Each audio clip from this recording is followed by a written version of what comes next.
Merci, professeur Kamto, pour cette lumineuse et fantastique conférence. On a la salle jusqu'à 15h30.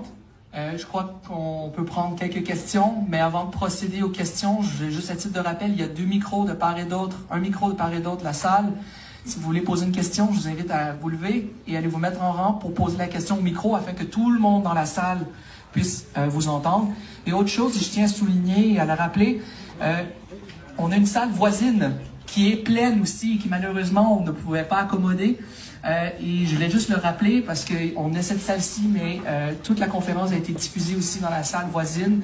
Il y a plus de 250 personnes qui se sont présentées à l'événement et je vous remercie pour ça. Donc maintenant pour la période de questions, un à la fois, au micro, on y va lentement et je vous laisse, professeur Kamto, prendre des questions.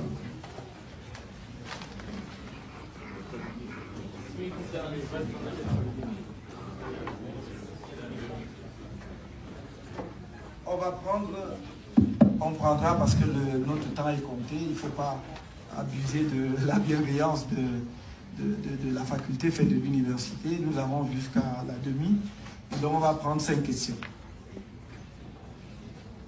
Monsieur? Oui. Oui. Oui. Professeur Kamto? Oui. Bonjour. Bonjour. Je suis Dr Meboumi Tandongo, Université d'Ottawa. Conférence très appréciée, merci beaucoup. Mon appréciation va fondamentalement sur la dernière dorsale de votre conférence. Et j'ai envie de modifier le titre pour dire la décolonisation du droit international, 2 points, urgence, nécessité, impératif.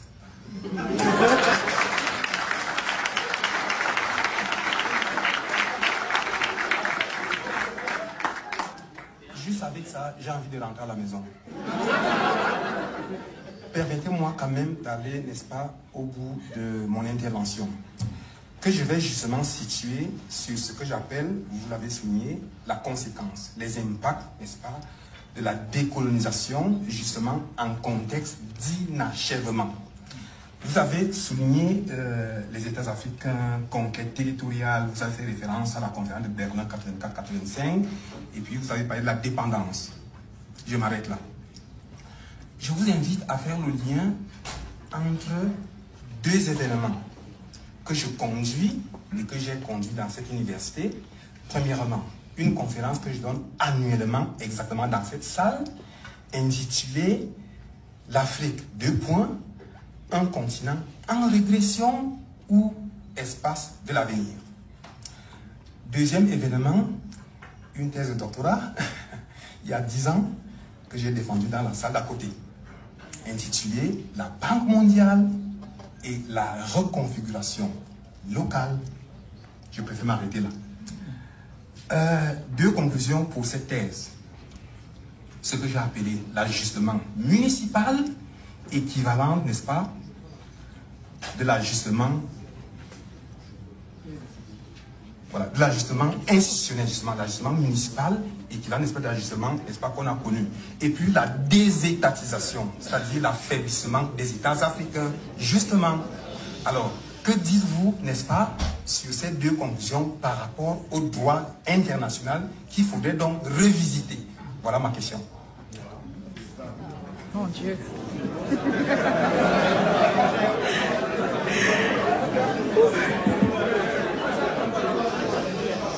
On répond au fur et à mesure. Donc, merci beaucoup, chers collègues.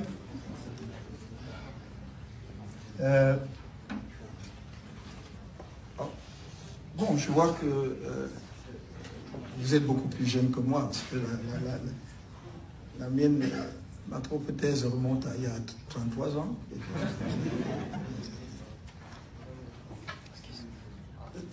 Ce que je peux dire, d'abord, je vais commencer par la désétatisation. Je ne crois pas qu'il y a désétatisation en Afrique. Certains États se sont affaiblis, manifestement. D'autres ont renforcé leur assise institutionnelle. Et c'est tant mieux. Et je ne vais pas ici aller à l'énumération parce qu'on peut en citer plusieurs où il y a une amélioration significative, où il y a eu un saut qualitatif du point de vue de l'organisation de l'État qui permet à ces États de regarder l'avenir avec confiance en termes d'organisation et de capacité d'affronter les défis justement du monde globalisé.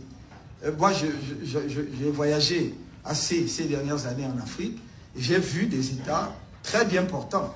On a tendance à généraliser et à ne voir que quelques États qui sont en difficulté sur le plan institutionnel. Évidemment, si on s'appuie uniquement sur le cas de la Somalie, on va dire qu'il y a des étatisations. Parce que les politistes ont parlé de failed state. Nous, les juristes, on ne sait pas très bien comment traduire cela, même si ça nous parle beaucoup. D'ailleurs, on pourrait faire tout un travail de recherche sur le statut d'un État failli en droit international. Qu'est-ce qu'il devient? Est-ce que l'engagement qu'il prend peut être, etc. Donc on peut.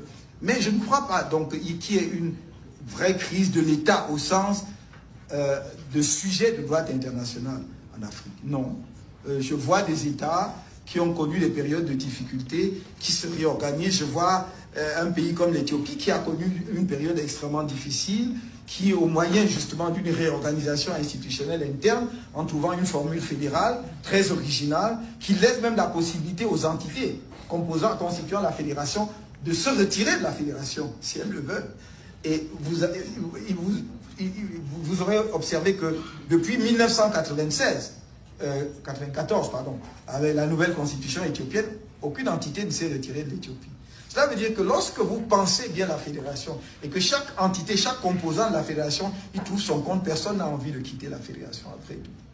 Et donc je vois des États comme ça qui s'organisent mieux. Je vois un pays comme le Ghana qui, sur le plan institutionnel, a fait un saut qualitatif en termes d'organisation institutionnelle, où la démocratie fonctionne très bien, où un chef d'État qui est en fonction, qui n'a fait qu'un mandat au pouvoir, peut être battu aux élections et transmettre le pouvoir au vainqueur, n'est-ce pas, sans problème. Et nous en sommes au troisième chef d'État, qui du reste sont encore vivants, et qui rendent visite au chef d'État en fonction, lui apporte peut-être leur point de vue sur la marche des affaires du pays. Donc, non, je ne crois pas qu'il y ait des étatisations. Si maintenant des étatisations, c'est au sens des économistes, c'est-à-dire où l'État se retire de l'économie, de l'organisation et de la gestion de l'économie, oui, mais encore que c'est variable suivant les pays. Je vous ai parlé d'Éthiopie, où la présence de l'État dans l'économie est encore extrêmement forte. Donc c'est un modèle qu'ils ont choisi. Mais vous avez des pays, vraiment des pays libéraux. Et on est allé très loin dans le libéralisme économique. J'ai parlé du Ghana, mais d'autres pays où il y a effectivement moins de présence de l'État dans l'économie. Donc de ce point de vue, si c'est ça, ça à quoi renvoie l'idée des étatisations, avec les privatisations des années 1990 à 2000, oui, on peut dire que d'une certaine façon, il y a un recul de l'État dans la gestion de l'économie. Oui, ça, c'est évident. Mais ce n'est pas non plus général, parce que ça varie en fonction des pays. Donc moi, je ne parlerai pas des étatisations. Ce que je peux dire, comme je vous l'ai dit, si l'affaiblissement d'un État est un vrai problème en droit international, si c'est ça la question, je vous dis oui. Un État qui est un État failli, prendre la traduction française de failed state, pose un vrai problème au droit international que nous ne connaissions pas avant, parce que la souveraineté, que ce soit au sens où l'ont entendu les principaux, j'allais dire, penseurs de la doctrine internationale interne au 14e, 15e siècle, ou au sens actuel, c'est d'abord la summa potestas. C'est la puissance suprême que l'État ne peut abandonner que par sa propre volonté. C'est quand nous signons un accord international, et c'est ce que je me tue à dire souvent, il faut que les États qui s'engagent au plan international sachent qu'ils se sont engagés librement et souverainement, et que dès lors qu'ils se sont engagés, ils sont tenus par leur propre engagement. Et donc, dans ce cas-là, on ne peut pas dire que le failed state, donc l'État failli, est dans la même situation qu'un État qui est en pleine possession de sa souveraineté. On peut vraiment se poser la question. Si on va en Éthiopie aujourd'hui, et vous voyez une faction qui contrôle le pouvoir à un moment donné, qui est combattue par d'autres factions, est-ce que s'il y avait